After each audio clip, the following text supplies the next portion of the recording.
But their attitudes revealed that even the most educated Saudi women were ambivalent about Western-style freedom. Saudi Arabia has always been ruled by consensus between the royal family and the country's religious clerics. In the last few years, however, this arrangement has become a political liability for the royal family, as the clerics remain unwilling to back the reforms necessary to lead the kingdom in the 21st century. As with everything else, these religious clerics would have a say in the final decision about the women's role in the elections. Most Saudi clerics would not even sit in the same room with a woman, but Dr. Ali Omar, one of Saudi Arabia's most influential clerics, agreed to speak with me.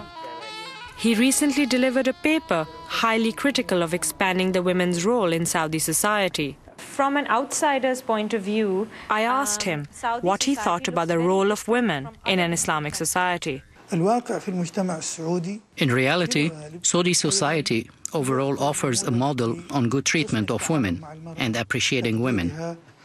Women here work, and this is important as long as work does not interfere with her main role as a homemaker. Dr. Ali was quick to point out that Saudi Arabia was different from other Muslim countries. If we look at any of the other Muslim countries, their lifestyles aren't acceptable but are counted as Islamic. In the kingdom, by and large, people abide by the rules of Islam for all aspects of life. Dr. Ali had a modern office, a cell phone, and a Palm Pilot. But like millions of Saudis, he was still tied to attitudes and beliefs deeply rooted in the past. It's close. Do you think that women should be allowed to vote? In Islam, there are certain roles that are not suitable for women. What about having a woman run for office? What if she wanted to run for elections and wanted to be elected? Certain roles are not fitting for a woman. Like, for example, being a ruler. Because the nature of a woman's body and psyche is not suitable for that role. With men like Dr. Ali wielding power in the kingdom, it seemed doubtful that Saudi women would ever gain more rights. The question lingered: would women be allowed to participate in the election?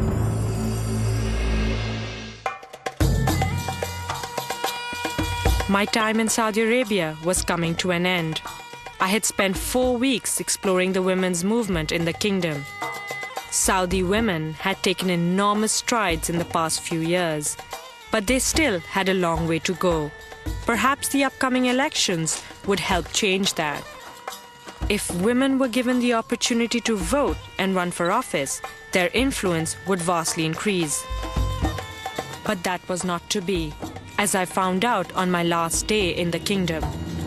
The Saudi government has finally announced that women will not be allowed to vote in the upcoming elections and they won't be able to hold office. They've been playing a cat and mouse game for the last 2 months, and women have been interested in voting, and the momentum for them to run for office has been becoming stronger. But I think finally the Saudi government, without giving any reason, has decided that women will not be taking part in the upcoming elections at all.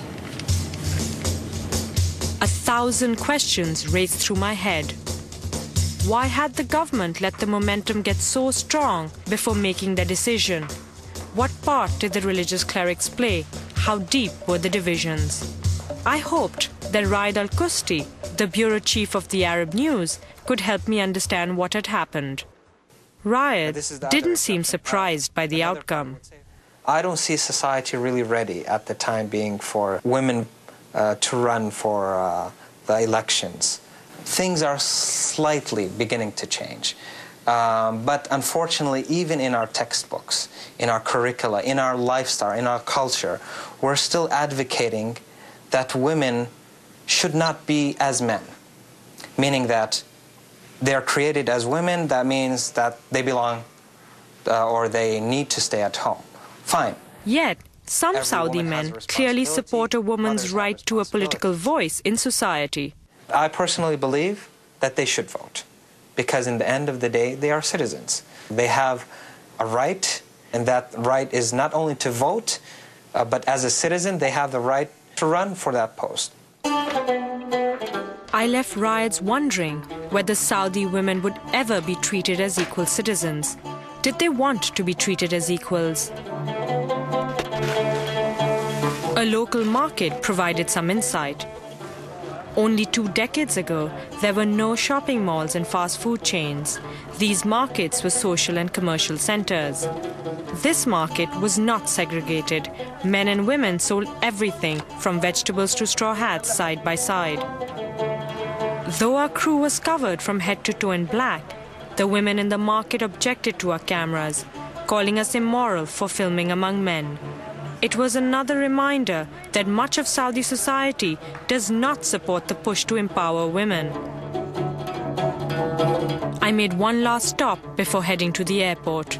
Abir Mishkas, the journalist for the Arab News, could put things in perspective for me.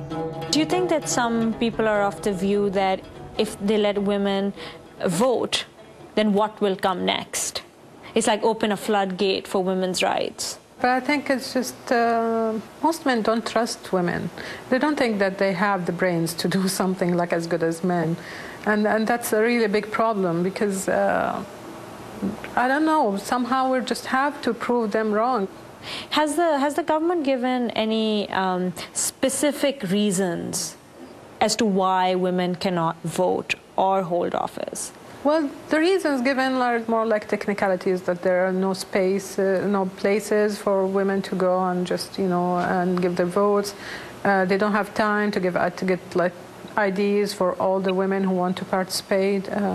It's only technicalities, and I think they can, can be solved basically if there's a willingness to include women.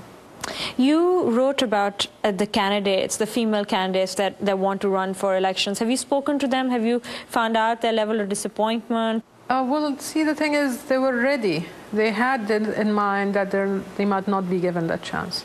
They wanted just to tell everybody, look, we are ready, we have good ideas, and we're ready to go ahead with them. And if you just give us the trust, we'll really do some good work. Before leaving Abir's, I asked her whether Saudi women really wanted change. There are more women who want to change things, and they're becoming very bold in asking for change. But there are some other women who are very happy with the way their lives are, and they think it's working so far and it's fine. And if they're lucky with their lives, and okay, that's fine. I mean, but then for others who don't have the same lives, who want something else, who have ambitions, I think they really need a chance to get things changed for them. From the introduction of the telephone to education for girls, no significant change in the kingdom has ever happened without fierce resistance from the clerics. Reform is coming to Saudi Arabia, but slowly. The royal family must navigate carefully between the demands of the reformers and those of the hardliners, while moving at a pace that cautious Saudis will accept. A new generation of educated Saudi women is coming of age. These young women represent the country's future, and they are determined to make their voices heard.